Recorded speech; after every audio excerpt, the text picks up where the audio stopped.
அனைவருக்கும் வணக்கம். என் பேர் ஜோதி ரத்னம். நான் டிசைன் என்ஜினியராக இருக்கேன். மக்கள் நீதி மையத்தில் மேட்டூர் நகர செயலாளராக பொறுப்பு வாங்கி நான் செயல்பட வந்தேன். எனக்கு பொதுவாக அரசியல் விஷயங்கள் இதுக்கு முன்னாடி எனக்கு அவ்வளோவா தெரியாது. ஏதோ நல்லது பண்ணலான்றதுக்கோசரம் வந்தேன். ஆனால் என்ன ஆயிருக்கு அப்படின்னா, கட்சியில் மெயினான அந்த மௌரியா, அருணாச்சலம், ஸ்நேகன் அந்த மாதிரி ஆட்கள்லாம் நான் செயல்பட ஆரம்பிக்கவுமே அவங்களுக்கு பிடிக்கல அப்படின்னா அவங்க இஷ்டத்துக்கு அவங்க போக்கில் தான் எல்லாம் செயல்படுறாங்களே வெளியே நம்ம செயல்பாட்டை அவங்க எந்த விதத்திலும் ஏற்றுக்கிறது இல்லை. ஒரு அளவுக்கு மேலே பண்ணால் என்ன பண்ணுறாங்கன்னா, இப்போ மௌரியா சார் ஐஜியாக இருந்திருக்கிறாரு. அவருக்கு அந்த போலீஸ் டிபார்ட்மெண்ட்லாம் கனெக்ஷன் இருக்கிறதுனால என்ன பண்ணுறாங்கன்னா, அங்கே இருக்கிற பெண்களை விட்டு இல்லை மற்ற ஆட்களை விட்டு பொய்ப்பழி போட்டு சட்டவிரோதமாக எங்களை கட்சியை விட்டு நீக்கிறதுனா இந்த வேலையை தான் செஞ்சிகிட்டு இருக்கிறாங்க. இந்த மாதிரி செயல்கள் செய்கிறதுனால கட்சிக்குள்ளார யாருமே இல்லாமல் இப்போ 0 நிலமையில் இருக்குது. இப்போ மேட்டூர் தொகுதி அப்படின்னு எடுத்துக்கிட்டிங்கன்னா கிட்டத்தட்ட பூத்து 500 பூத்து இருக்குது அப்படின்னா அதில் 5 பேர் கூட கிடையாது. இதே நிலைமை தான் எல்லா இடத்துலையும் இருக்குது. இவங்க கமல் சாருன்றது ஒரு பெரிய ஆளுமையாக இருக்கிற மனுஷங்கிட்ட இவங்க கிட்ட அவர் ஒப்படைச்சதுனால இவங்க அந்த கட்சியை வழி நடத்த தெரியாமல் என்ன பண்ணியிருக்கிறாங்கன்னா, இவங்களுக்கு சௌகரியமாக என்னென்ன பண்ணணுமோ அதை தான் பண்ணியிருக்கிறாங்க. அந்த மாதிரி இதில் நான் பாதிக்கப்பட்டு என்ன பண்ணிட்டேன்னா, எதிர்த்து கேட்குறப்ப என்னை பொய்ப்பழி போட்டு தூக்கினது இல்லாமல் என்னை ஜெயிலையும் தள்ளிட்டாங்க. ஆளுங்களை வச்சு அடித்து இது விஷயமா நான் கேஸு எல்லாமே நடந்து ஹைகோர்ட் வரைக்கும் போயிட்டேன். எல்லா விஷயமும் இவங்களுக்கு எதிராக எனக்கு எதிராக பண்ணது எல்லாமே என்கிட்ட இருக்குது. அவங்கக்கிட்ட போய் சொன்னால் அவங்க அதை சட்டம் பண்ணுறதே கிடையாது. என்னென்னா கமல் சார் பார்த்துப்பாரு, கமல் சார் பார்த்துப்பாருன்னு இவங்களோட வேலைகள் பண்ணிக்கிட்டே இருக்கிறாங்க. அதனால் இப்போ இந்த எலெக்ஷனில் கமல் சார் இரட்டை இலக்கத்தில் கேட்டிருக்கிறாரு டிஎம்கே கிட்ட. அப்படி கேட்டிருக்கிறப்ப மௌரியா சார், ஸ்நேகன், அருணாச்சலம், செந்தில் ஆறுமுகம், தங்கவேலு இவங்க தான் மெயின் லெவலில் இருக்கிறாங்க. இவங்க யார் அரசு தேர்தலில் நின்று போட்டியிட்டாலும் அவங்க மக்களுக்கு எதிராக, அதாவது கட்சிக்கு எதிராக என்னென்ன அட்டூழியங்கள் பண்ணாங்களோ அதை வச்சு அவங்களுக்கு எதிராக பிரச்சாரம் பண்ணுவேன் அப்படின்றத நான் கமல் சாருக்கு இந்த ப்ரெஸ் மீட் மூலம் நான் தெரிவிச்சுக்கிறேன். இல்லை, உங்கள் மீது என்ன குற்றச்சாட்டுகள் சார் வச்சாங்க?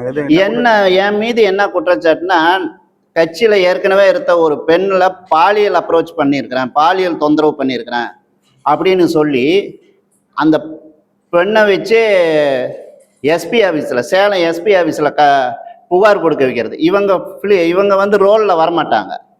இவங்களை வச்சுட்டு பண்ணிடுவாங்க. ஏன்னா பண்ணுறது பூரா இவங்க தான். ஒரு கட்சின்றது வளர்ச்சியை நோக்கி இருக்கணுமே வெளியே இந்த மாதிரி செயல் இவங்களுக்கு அசௌகரியமாக இருக்கிறவங்களை இப்படி தூக்கிட்டு இருக்கிறனால தான் இன்னைக்கு கட்சி 0 நிலைமையில இருக்கு.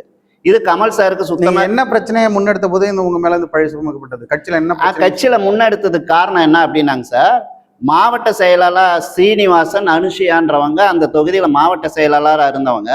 அப்போ கமல்ன்ற மனுஷருக்கு கிட்டத்தட்ட உலகம் பூரா ரசிகர்கள் அவங்கெல்லாம் இருக்கும்.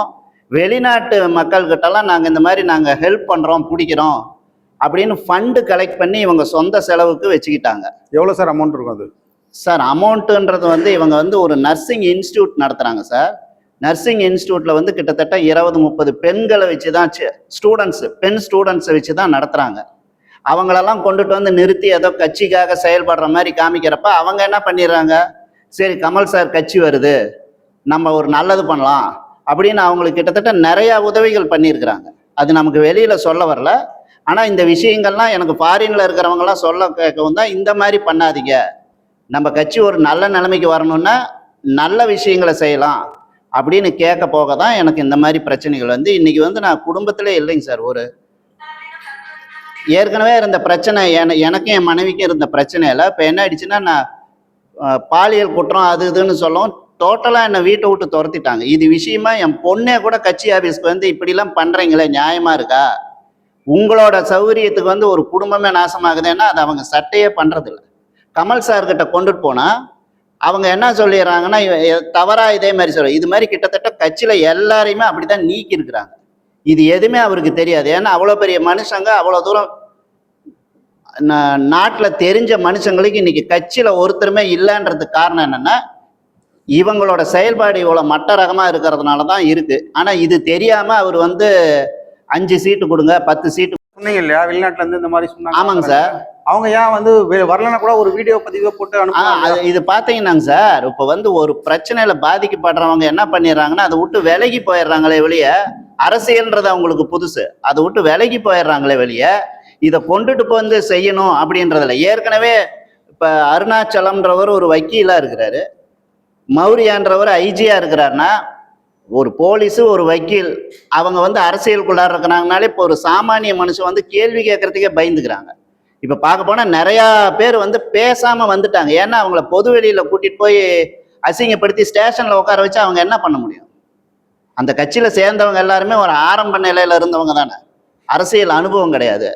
இந்த மாதிரி சூழ்நிலைகள் வர்றப்ப யாரும் இருப்பாங்க? இது தெரியாமல் வந்து கட்சியில் வந்து யாரும் வந்து இணைய மாட்டேங்கிறாங்க அப்படின்னு இவங்க பொய்யா பரப்புரை பண்ணிட்டு இருக்காங்க. இல்ல இப்ப இந்த குற்றச்சாட்டுகளை வந்து கமல்கிட்ட கொண்டே போக முடியலன்னும் பொழுது அவங்க எதிராக எப்படி பரப்புரையில ஈடுபடுவீங்க?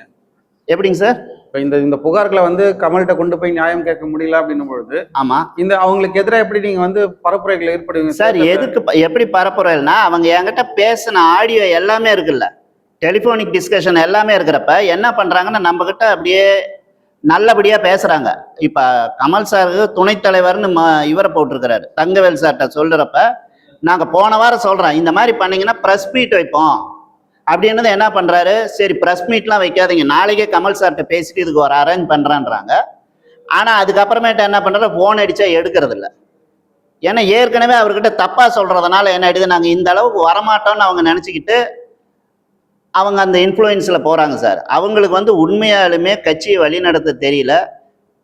தேவைப்பட்டால் அவங்க என்ன பண்ணுறாங்கன்னா, ஒரு குடும்பம் அழியிறதோ இல்லை மற்றவங்களை பற்றியே எவ்வளோ தூரம் அசிங்கப்படுத்தணுமோ பண்ணி தூக்கி எறிஞ்சிடுறாங்க. இதில் பாதிக்கப்பட்டவங்கன்றது பார்த்தீங்கன்னா கட்சியில் நிறையா பேர் இருக்கிறாங்க. இது எதுவுமே தெரியாதனால தான் இன்னைக்கு கட்சி ஜீரோ நிலைமையில இருக்கு. அந்த பாதிக்கப்பட்டவங்க அத்தனை பேரையும் ஒன்றா இணைச்சு நீங்கள் ஒரு ப்ரெஸ் மீட் கொடுத்தீங்கன்னா கரெக்டாக இருக்கும்ல? ஒன்றா இணைக்கிறது அப்படின்னா சார், பொதுவாக நீங்கள் பாருங்கள், கட்சியில் அரசியல்ன்ற பின்புலத்தில் இருக்கிறவங்களே யோசிக்கிற இடம் இது என்னன்னா, போலீஸ் அதிகாரிகளையும் சட்டங்களை அந்த வக்கீலையும் எதிர்த்து பண்ணுற பட்சத்தில் இவங்க ஃபஸ்ட்டு பயந்துக்கிறாங்க.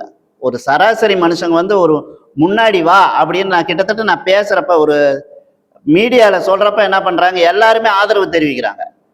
முன்ன நின்று வாங்க அப்படின்னா யாருமே வரமாட்டேங்கிறாங்க. அதுதான் அவங்களோட பலமாக இருக்குன்னு வச்சுக்கோங்களேன் சார்.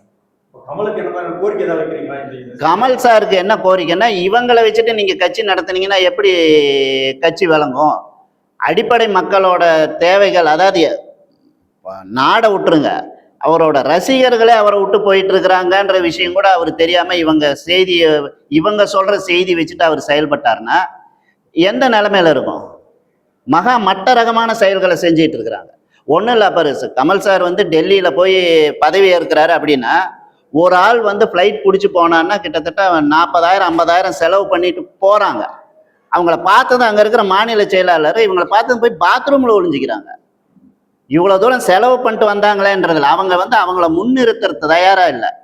இவங்க ஏதாவது பேசி ஒரு 4 சீட்டு வாங்கிட்டா அங்கே இருக்கிறவங்களை வச்சு வந்துடலாம் அப்படின்னு ஒரு குறுக்கு வழியை நோக்கி தான் போகிறாங்களே வெளியே. இது தெரியாமல் கமல் சார் வந்து காந்தியை பற்றியும் அதையும் பேசுகிறாருன்னா, அங்கே இருக்கிறவங்களே கோட்ஸே மாதிரி இருக்கிறாங்கன்னா அவர் இந்த மாதிரி செயல்பட்டு பிரயோஜனம் இல்லை. கை காசு போட்டு கட்சியை நடத்திட்டு இருக்காரு. இவங்களுக்கு சம்பளம் கொடுத்துட்டு இந்த லட்சணத்துல இருந்தா அப்புறம் எப்படி கட்சி வளரும்? இது கமல் சார் கட்சிக்கு மட்டும் இல்லைங்க, பொதுவாகவே இந்த மாதிரி செயல்களை எதிர்த்து பண்ணணும். ஒரு போலீஸ் அதிகாரியும் குற்றச்சாட்டுகளை முன்வைக்கிறீங்களே தவிர அதுக்கான ஆதாரங்கள் ஒன்றும் கூட நீங்க வெளிப்படுத்தலையே. ஆதாரங்கள் ஸ்நேகன் பேசினதாகட்டும், என் பொண்ணு வந்து அங்க கட்சி ஆபீஸ்ல எல்லாமே என்கிட்ட ஆதாரங்கள் இருக்கு. இத்தனைக்கும் என்னன்னா, இது விஷயமா நான் ஹைகோர்ட்லேயே ஆர்டர் வாங்கியிருக்கிறேன். இது நான் அவங்கள நினைச்சா அவங்கள வந்து கேஸில் உள்ளார கொண்டுட்டு வர முடியும். நான் அவ்வளோ தூரம் சொல்லியும் அவங்க அதை சட்டம் பண்ணல.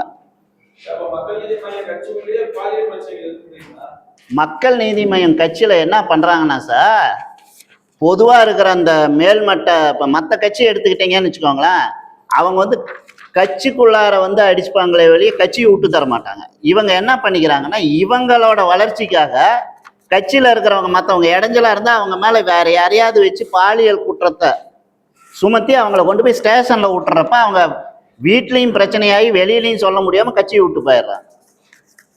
இந்த மாதிரி செயல்கள் எனக்கு தெரிஞ்ச ஒரு 5-6 இடத்துல நடந்துருக்கு. ஸ்நேகன் என்ன சொன்னார்னா, ஸ்நேகன் வந்து தான் ஃபஸ்ட்டு என்ன இந்த மாதிரி தூக்குறப்ப அப்படி ஒரு நிகழ்ச்சியே நடக்கலை.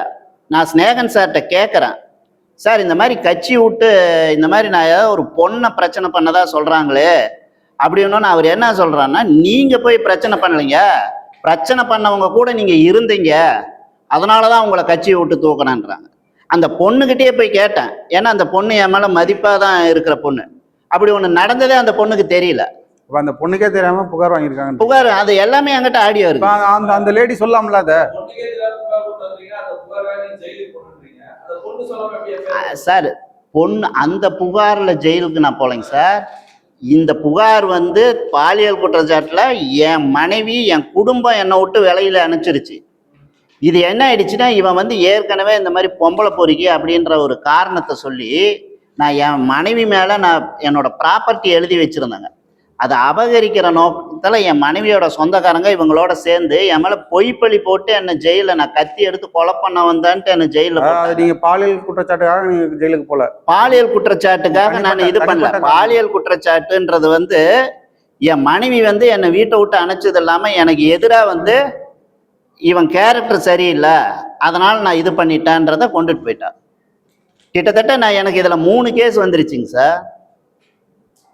3 கேஸ் நான் இப்போ கண்டக்ட் பண்ணிட்டு இருக்கிறேன், எந்த தப்புமே பண்ணாமல். நீங்க என்ன எதிர்பார்க்குறீங்க? நான் என்ன எதிர்பார்க்குறேன்னா சார், என்னோட பிரச்சனைகள் நான் இவ்வளோ காலம் நான் இருந்ததில் எனக்கு வந்து போலீஸ் ஆகட்டும் டிபார்ட்மெண்ட் ஆகட்டும் அது எப்படி சட்ட ரீதியாக சந்திக்கணுன்றது தெரியும். ஆனால் இதே நிலைமையில கட்சி கமல் சாரோட கட்சி போயிட்டு இருந்ததுன்னா ஒன்றும் இல்லாமல் போயிடும். அவர் இனிமேலாவது இதை பரிசீலித்து நல்ல சூழ்நிலைகளுக்கு கொண்டுட்டு வரணும்னு நான் நினைக்கிறேன் சார். சார் எனக்கு வந்து கமல் சார் வந்து மக்களை மாற்றி கொண்டுட்டு வருவாருன்ற ஒரு நம்பிக்கையில தான் சொல்கிறேன்றப்ப கட்சியில் இணையறதுக்காக தான் சார் நான் இவ்வளோ தூரம் பேசிகிட்டு இருக்கிறேன். எனக்கு என்ன அப்படின்னா மற்ற கட்சி மேலே எனக்கு விருப்பம் கிடையாது சார்.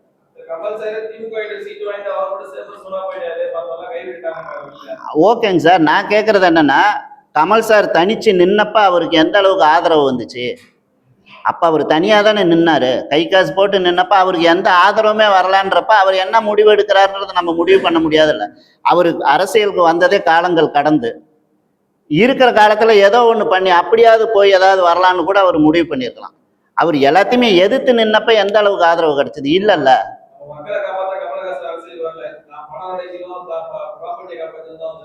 ப்ராப்பர்ட்டியை காப்பாற்றணும்னு இப்போ சொல்லலைங்களே சார். அவர் மக்களை காப்பாற்றினா இன்ன வரைக்குமே சார் இவர் வந்து எந்த ஊழல் செஞ்சிட்டாரு, எந்த விதத்தில் வந்து நாட்டுக்கு ஒரு அநீதியாக செஞ்சுருக்கிறார். இவரை பொறுத்த வரைக்கும் கை காசு போட்டு இவங்களை வச்சு கட்சி நடத்திட்டு இருக்காரு. ஏதோ நம்மளால ஒரு 4 நல்ல விஷயங்களாவது வரட்டும். அரசியல்ன்றது ஒரு நியாயமான விஷயங்கள் படித்தவங்க வரட்டும்னு தான் அவர் சொல்லிட்டு இருக்காரு. அதுக்கு வந்து இந்த இடத்துல வந்து மக்கள் ஆதரவு கொடுக்காதனால அவர் அந்த வழியில போயாவது பண்ணலான்னு தான் போயிருக்காரு வழி. அவர் வந்து அவரோட ப்ராப்பர்ட்டியை காப்பாற்றணும்னு போறதுக்கான வாய்ப்புகள் எனக்கு தெரியலைங்க சார். ஓகே சார், நன்றி. டிவியும் உடைச்சது வந்து அப்ப திமுகவை எதிர்த்து இருந்தாரு, மக்களை நம்பி இருந்தாரு, உடைச்சதுக்கே பலன் இல்லைல்ல. மக்கள் கைவிட்டுட்டாங்கன்னா சார் அரசியல் வந்து இதுல நிறைய கத்துக்கிடவே இல்லை சார். அவரு நம்ம வந்து நின்னதுமே மக்கள் நமக்கு வந்து சப்போர்ட் பண்ணுவாங்கன்னு அவர் நினைச்சாரு. ஆனா கட்சிக்குள்ளாரே இவ்வளவு பிரச்சனைகள் இருக்குன்றது அவருக்கு இன்னமுமே தெரியல. அதுதான் பிரச்சனை. ஏன்னா நம்ம பிரபலமா இருக்கிறது தான் பிரச்சனையே. நம்மள மாதிரி சக மனுஷங்களா இருந்து பார்த்து பேசியிருந்தாருன்னா பிரச்சனை இல்லை. அவர் வந்து சந்திக்கவே முடியாத இடத்துல இருக்கிறதுனால இவங்க இவ்வளவு பிரச்சனைகள் பண்ணிருக்காங்க. இன்னைக்கு கட்சியில ஆள் கிடையாது. Okay sir. இல்லை, இப்போ இந்த ஆதாரங்களை வந்து எப்போ வெளியிடுவீங்க? ஆதாரங்கள் எப்படின்னாலும் இப்போ வந்து என்னன்னா இது வந்து எல்லா ஆதாரங்களும் நான் கட்சி ஆஃபீஸ்க்கு கொடுத்துட்டேன். இதை நான் நினைச்சா நான் சேலத்திலேயே வந்து ஒரு கலெக்டர்கிட்டையும் இல்லை எஸ்பி ஆஃபீஸ்லையும் கம்ப்ளைண்ட் கொடுத்து இந்த மாதிரி செய்கிறாங்க, கட்சியை வச்சு சட்டவிரோதங்கள் பண்ணுறாங்க, இதை அனுமதிக்காதீங்கன்னு என்னால் கொடுக்க முடியும். ஆனால் நான் அது என்னன்னா அதுக்கு முன்னாடி அவருக்கு தகவலை தெரிவிச்சுட்டு எதுனாலும் பண்ணலான்றதை நான் இருக்கேன், வேற ஒன்றும். ஓகே.